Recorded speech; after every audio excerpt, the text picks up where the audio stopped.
Welcome to Listening with Aga. In this episode, you're going to listen to a conversation about whether social media makes our lives better or worse. I will also be giving you some tips on grammar, specifically on the present perfect tense and the past simple tense throughout this episode. Before we start, subscribe to my channel, give this video a like, and don't forget to download your free English grammar booklet from the video description. And now, let's get started. Hello and welcome to Listening with Aga, the podcast that helps you improve your English by listening to real conversations. I'm Alex. Today we're talking about a big question. Is social media making our lives better or worse? That's a dangerous topic, Alex. People have very strong opinions about it. They really do. Let's see if we agree or argue a bit. So, Emma, let me start with a question. Do you think social media has improved our lives? That's difficult. I think it has helped people stay connected.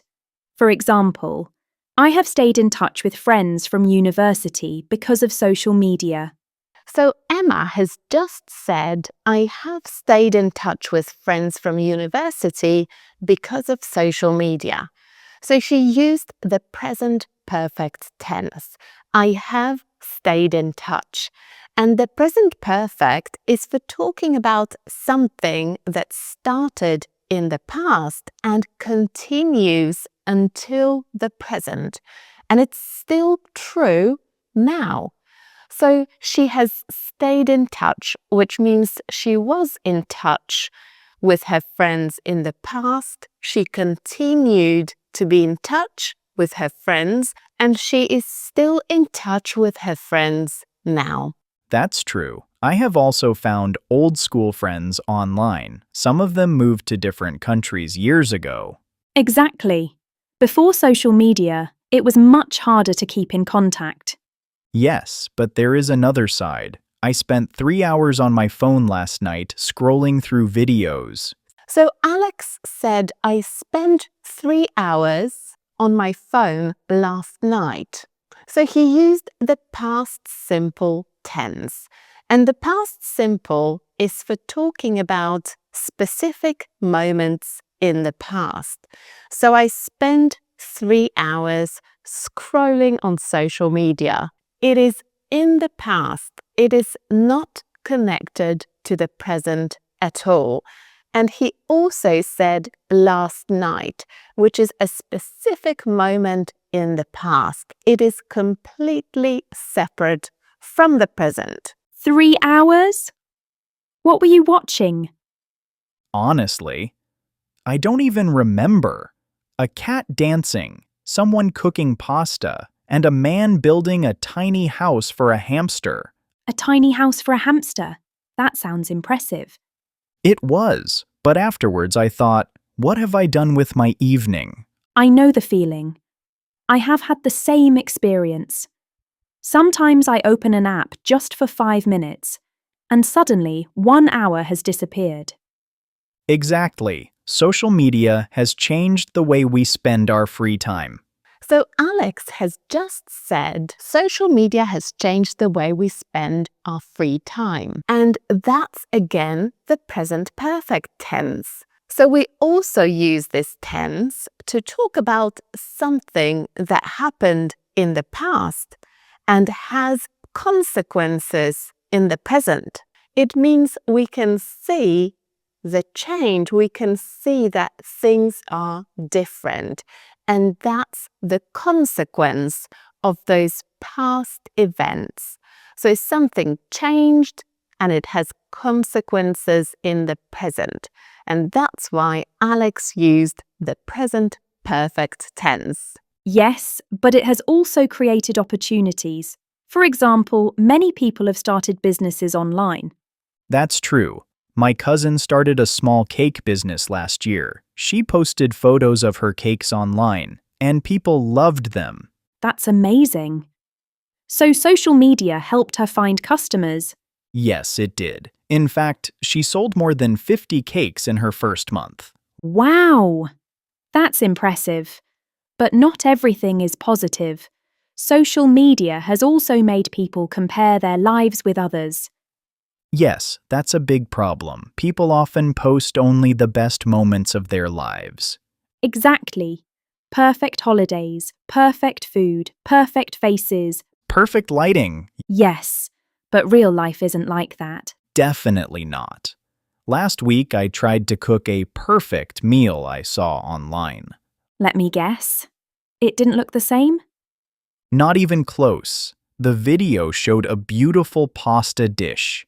My version looked like soup. Pasta soup. Exactly. But that's the problem.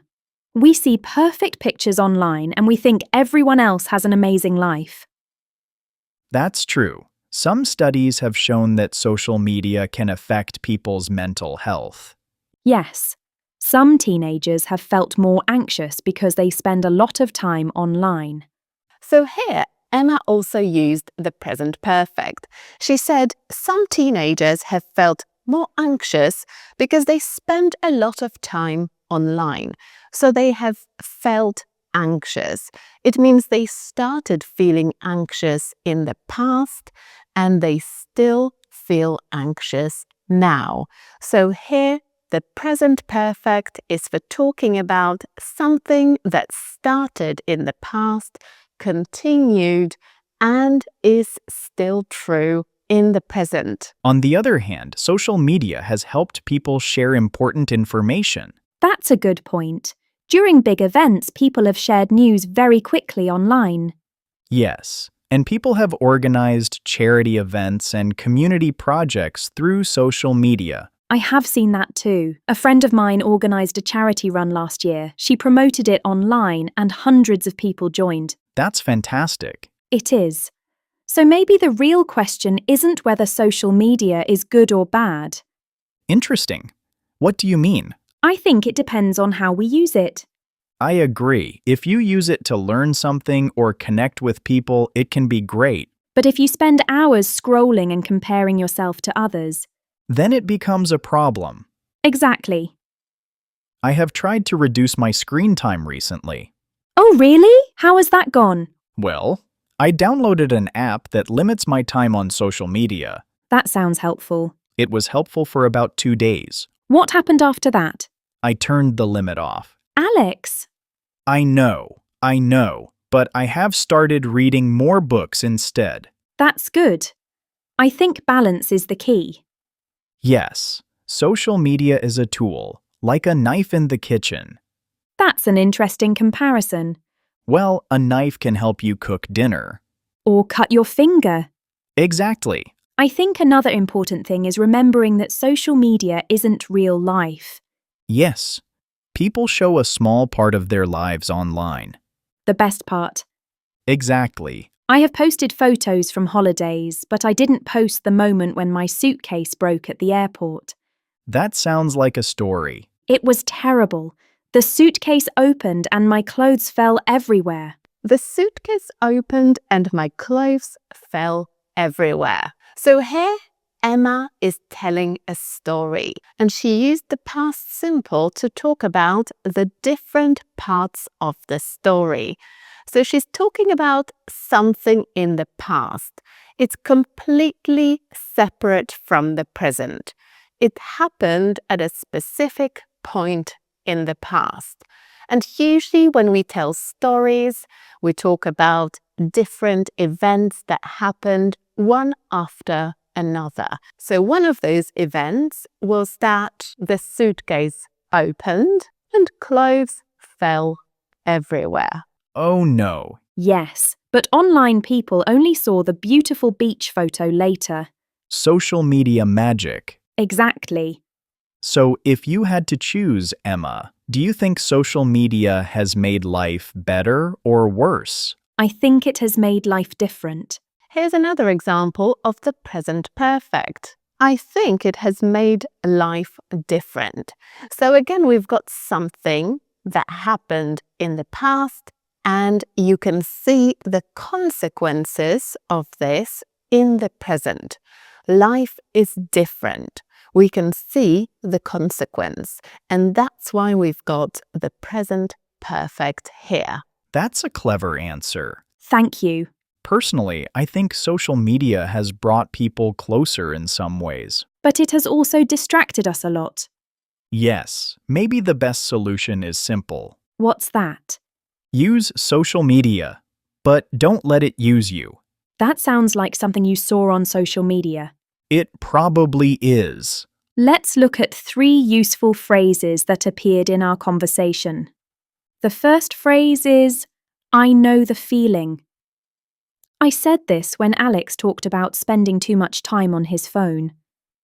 I know the feeling means I have had the same experience, so I understand you. For example, I stayed up too late watching videos. I know the feeling. The second phrase is, on the other hand. We use this phrase when we want to show a different opinion or another side of the situation. For example, social media can waste time. On the other hand, it can help people connect. The third phrase is, the key is balance.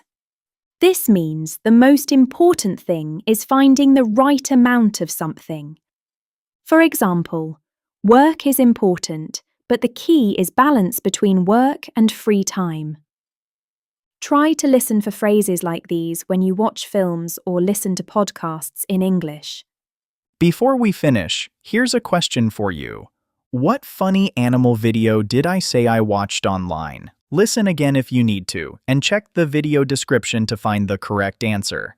Thanks for listening to Listening with Aga. And remember, the more you listen, the more your English improves. See you next time. Thank you so much for listening to this episode. I hope you enjoyed it. Don't forget to subscribe to my channel, like this video, and get your free English grammar booklet from the video description. And I'll see you in the next episode. Bye!